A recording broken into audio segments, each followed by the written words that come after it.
you're right in the sense that it was a bit strange. Obviously, we're used to playing in front of a lot more people than Sky TV producers and commentators. But from a whole, point of getting cricket back onto the screens for people, it's been amazing to be involved in that. Given the length of time since which you've played, both teams have played, were you surprised by the quality of the cricket that the players managed to put on here over 5 days? Because it was a riveting test match in the end. No, I think both sides have had a long time to build up towards this game. Obviously, we came into camp together 3-4 weeks ago, and West Indies have been over here in Manchester, getting ready for this test match. So, no, I don't think there was any, nerves or anything flying around. As you said, it was a very hard-fought test match. It's always great when games can go to day 5. And I thought the skills and the level of cricket played was fantastic. Did you feel you had enough today to trying to defend 200? Yeah, I mean, well, you got to believe that that's enough. If you start to think that you don't quite have enough on the board, then you're already losing. Ideally we would have liked to have got a lot more runs in the first innings. I think it was a first innings v fourth innings test match, as is the case here generally. We got ourselves into some great positions at times with the bat, and unfortunately we just weren't ruthless enough to really go on and make our batting innings count. You said it, in retrospect, it was a first innings, fourth innings game. Looking back, would you have preferred now, looking back in retrospect, to be bowling first and batting in the fourth innings?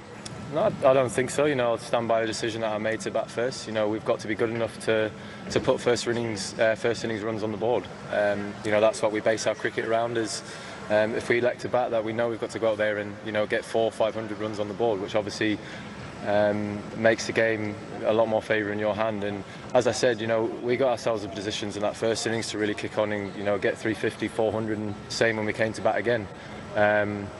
We just didn't quite manage to grasp the game like we would have done, but it's been a massive learning curve for a lot of our batting lineup, and a great learning curve for the young guys as well.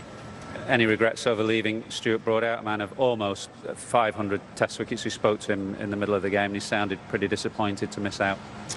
No, I don't think so. If I was to regret that, I don't think that sends the right message to the other guys who I picked. I think we're in a very fortunate position that we're able to leave somebody out of Stuart's quality. And I thought the interview he gave the other day was actually fantastic. The passion that he showed in that interview, I would actually be very worried if he didn't show that desire and passion towards not being selected. Someone who's played that many test matches, got that many wickets, to still see that desire and emotion is fantastic to see, as a senior player in this team, and he's by nowhere near done. And if he plays in that second test match, I really hope that he walks off that field with a bit of a up you. You had a crazy 15 minutes this afternoon when you missed 3 chances, I think, in the space of 3 overs. Was that a reflection on just a bit of sharpness that is missing after a long layoff? Yeah, I mean, look, pressure shows itself in different ways. There's a bit of some hectic running going on the middle, and obviously some chances that we didn't quite manage to take. So that sport, obviously there's pressure on both sides in situations like that. But as I said, we'll be able to look back at this game with a lot of positives, but also take a lot of learning curve from it as well. And a quick turnaround, how is everybody going to be, do you think, body-wise and fitness-wise? Yeah, it'll be interesting. I mean, obviously we've had a long build-up period, but you can never quite get to the levels that in training that you can on the in the field. So it'll be interesting to see how everybody pulls up. A quick turnaround, but as I said, we've got a lot of people that we can select for the next test if nobody's pulled up 100%. You'd be happy to give the armband back to Joe, or fancy another crack? Oh, and look, I've absolutely loved it. I think last night was actually my first stressful night, really. The other 4 nights has been all right, but I've really enjoyed it. But obviously this is Joe's team, he's the captain, and I'm really looking forward to welcoming him back into the team. Thanks for your time. Well done. Cheers. Jason Holder is waiting patiently. Jace?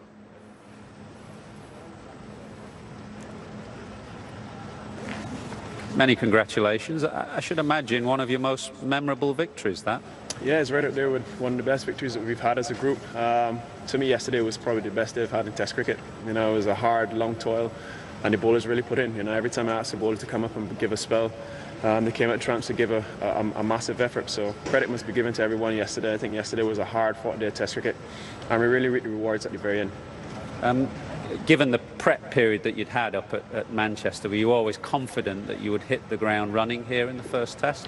I don't think any of the teams actually knew, what would play out. To be honest, it's been a long layoff. We've been sat at home doing nothing, just trying to wait out this COVID period. We just got the opportunity to play. I felt we had enough time to prepare, but still mentally and on the back of your minds, you're never quite sure.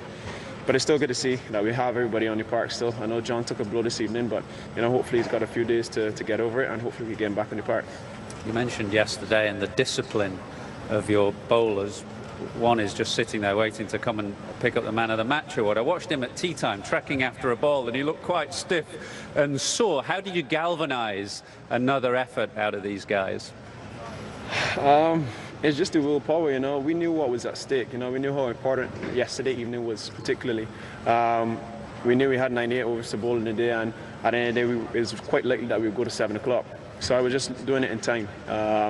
Myself, Kimar, we picked up the ball on, myself and I think it was Azari, we picked up and we said we were going to bowl till 6:30, and then the other two would come back and finish, after we took the second new ball. But it's just willpower, We knew that if we got the wickets yesterday evening, it would have made the job a lot easier, and we could at least push for a win today. Had England probably batted out yesterday in a much more commanding position, it would have been difficult to push for a win. But credit to our bowlers again. Every single time I asked the bowlers to come and give an effort, they ran in, they gave everything, on a very flat pitch. Final question about the man of the day, Jermaine Blackwood, who's had his critics over the years, but he showed a great deal of maturity today. Outstanding innings, I was just as disappointed as he was when he got out, but I guess that's the way he plays, he's been sat out on the sidelines waiting. I actually felt for him the last time he played Test cricket because it was a concussion sub in Kingston, Jamaica, and fortunate for him, he came in and he gave effort. One thing that Jermaine is never shy of is that effort. He's fearless. That's something I can always tolerate, and he's always a guy that I can cross the field with. And these kind of cricketers you could expect some big moments, and I guess today was his big moment. Many congratulations, great win for your team, well done.